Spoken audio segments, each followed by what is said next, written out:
امام غزالی رحمۃ اللہ علیہ دین کے بہت بڑے عالم اور اللہ کے ولی تھے۔ ان کی زندگی کو آپ دیکھیے، ان کے پیچھے ان کی ماں کا کردار نظر آئے گا۔ محمد غزالی رحمۃ اللہ علیہ اور احمد غزالی رحمۃ اللہ علیہ دو بھائی تھے۔ یہ اپنے لڑکپن کے زمانے میں یتیم ہو گئے تھے۔ ان دونوں کی تربیت ان کی والدہ نے کی۔ ان کے بارے میں ایک عجیب بات لکھی ہے کہ ماں ان کی اتنی اچھی تربیت کرنے والی تھی کہ ان کو نیکی پر لائیں، حتیٰ کہ عالم بن گئے، مگر دونوں بھائیوں کی طبیعتوں میں فرق تھا۔ امام غزالی رحمۃ اللہ علیہ اپنے وقت کے بہت بڑے وائس اور خطیب تھے اور مسجد میں نماز پڑھاتے تھے۔ ان کے بھائی عالم بھی تھے اور نیک بھی تھے، لیکن وہ مسجد میں نماز پڑھنے کے بجائے اپنی الگ نماز پڑھ لیا کرتے تھے۔ ایک مرتبہ امام غزالی رحمۃ اللہ علیہ نے اپنی والدہ سے کہا، امی، لوگ مجھ پر اعتراض کرتے ہیں کہ تو اتنا بڑا خطیب اور وائز ہے، مسجد کا امام بھی ہے، مگر تیرا بھائی تیرے پیچھے نماز نہیں پڑھتا۔ امی، آپ بھائی سے کہیے کہ وہ میرے پیچھے نماز پڑھا کرے۔ ماں نے بلا کر نصیحت کی۔ چنانچہ اگلی نماز کا وقت آیا تو امام غزالی رحمۃ اللہ علیہ نماز پڑھانے لگے اور ان کے بھائی ان کے پیچھے نیت باندھ لی۔ لیکن عجیب بات ہے کہ ایک رکعت پڑھنے کے بعد جب دوسری رکعت شروع ہوئی تو ان کے بھائی نے نماز توڑ دی اور جماعت میں سے باہر نکل آئے۔ جب امام غزالی رحمۃ اللہ علیہ نے نماز مکمل کی اور ان کو بڑی سبکی محسوس ہوئی، وہ بہت زیادہ پریشان ہوئے اور مغموم دل لے کر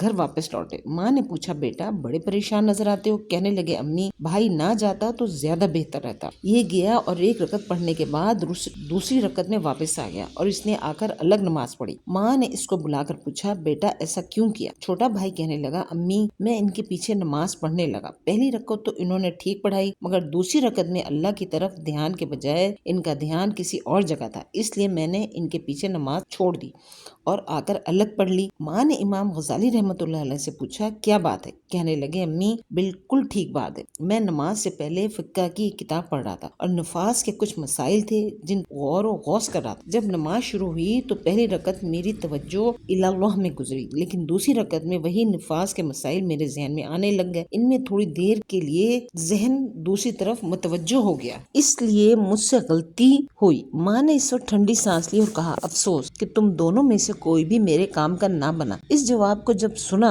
دونوں بھائی پریشان ہوئے۔ امام غزالی رحمۃ اللہ علیہ نے تو معافی مانگ لی، امی مجھ سے غلطی ہوئی، مجھے ایسا نہیں کرنا چاہیے تھا۔ مگر دوسرا بھائی پوچھنے لگا، امی، مجھے تو کشف ہوا تھا، اس کشف کی وجہ سے تو میں نے نماز توڑ دی، تو میں آپ کے کام کا کیوں نہ بنا؟ ماں نے جواب دیا کہ تم میں سے ایک نفاس کے مسائل کھڑا سوچ رہا تھا اور دوسرا پیچھے کھڑا اس کے دل کو دیکھ رہا تھا۔ تم دونوں میں سے اللہ کی طرف تو ایک بھی متوجہ نہ تھا، لہٰذا تم دونوں میرے کام کے نہ بنے۔